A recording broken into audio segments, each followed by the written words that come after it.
The first and the most essential thing to learn about India that there is not and never was an India, said Sir John Strachey in the late 19th century, and Saif Ali Khan wholeheartedly agreed when he said this.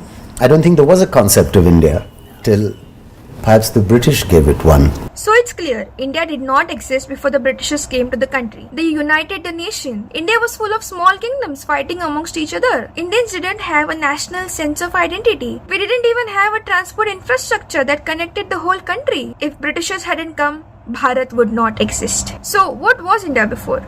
To understand, I began researching. That's when I came across this book by Sanjeev Sanyal and it blew away my mind. After hours of learning, I came to a conclusion, but instead of thrusting my opinion down your throat, I'll let you decide instead. I'll share with you the 4 things that helped me form my conclusion, and then by the end of this video, you can decide what was really true.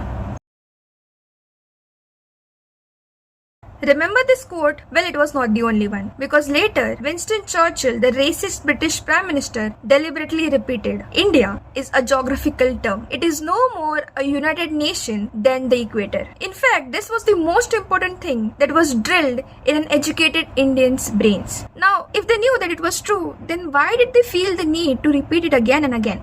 To understand, you will need to take a look at this pillar. In 1356, Feroz Shah Kotla, who desecrated temples all around India, carefully wrapped this pillar in silk and cotton and got it delivered on a 42-wheel cart pulled by 200 men from Topara near Ambala to Feroz Shah Kotla, the New Delhi of his time. So, what was so special about this pillar, and how is it even related to India in the first place? You see, this was an ancient Ashokan pillar. King Ashoka used these pillars as a sign of marking territory and ruling Bharat. He had planted such pillars all across the subcontinent, right from Afghanistan in the north to Karnataka in the south, from Gujarat in the west to Bengal in the east. Ironically, these Brits, acknowledging India's imperial past, themselves planted a similar pillar called the Jaipur column right in front of today's Rashtrapati Bhavan, thus acknowledging India's existence and its rich past while continuing to feed us lies. But it got even funnier because right at the base of this pillar is an inscription by Lord Irwin and Edwin Lutyens, the guy who designed New Delhi that we know today. It reads, in thought, faith, in word, wisdom, in deed, courage, in life, service, so may India be great. It is as if they knew that they were the inheritors of a very ancient imperial dream and that they were but a tiny dot in its long history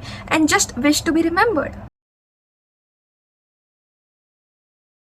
The imperial dream is just one of the visible branches shooting from India's ancient civilization. The ratio 5:4 is one of the more hidden ones. But भला एक ratio India के civilization के बारे में क्या ही बता सकता है? Let me explain. You see, 5:4 essentially means that the length is a quarter more than its breadth, or the length is 1.25 times its breadth. Now, if you notice carefully, right from the city of Dholavira in ancient Harappa, about 5,000 years ago, to the fire altars mentioned in the Shatapatha Brahmana and Shulbha Sutra 4,000 years ago, to the geometry of how a king's palace was to be constructed as advised by sage Varahamira in 6 AD, right to the iron pillar of Delhi, whose overall length to the length of it below the ground is in the exact same ratio. This knowledge is Indian to the core, and we have utilized it since we have recorded history and even before.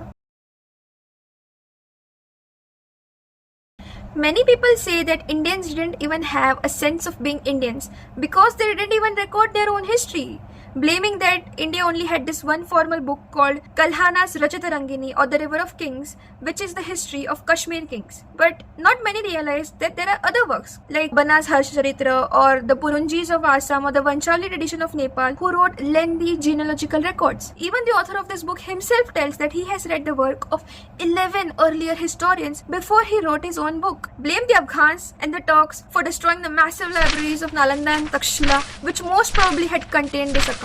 These records have been lost now, but they existed before. But the chain of history is followed by 3 other historians before a summary of them is included in any Akbari, the chronicles of Akbar's rule, thus maintaining a clear chain of India's history.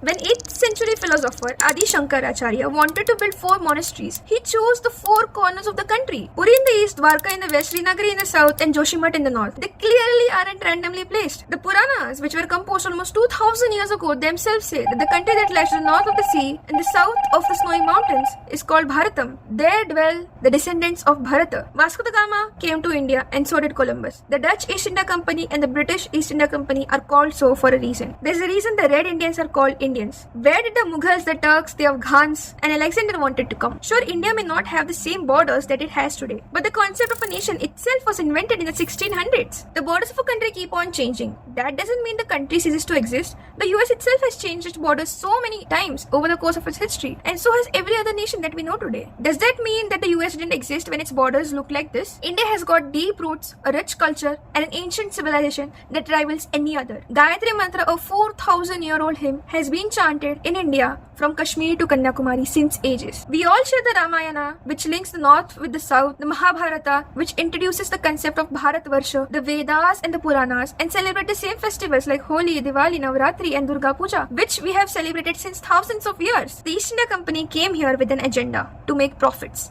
and they handsomely fulfilled it. But in the process, they left seeds of division and confusion of our identities. Now it is up to us to gobble down this bottle of poison or relearn and acknowledge a rich civilization.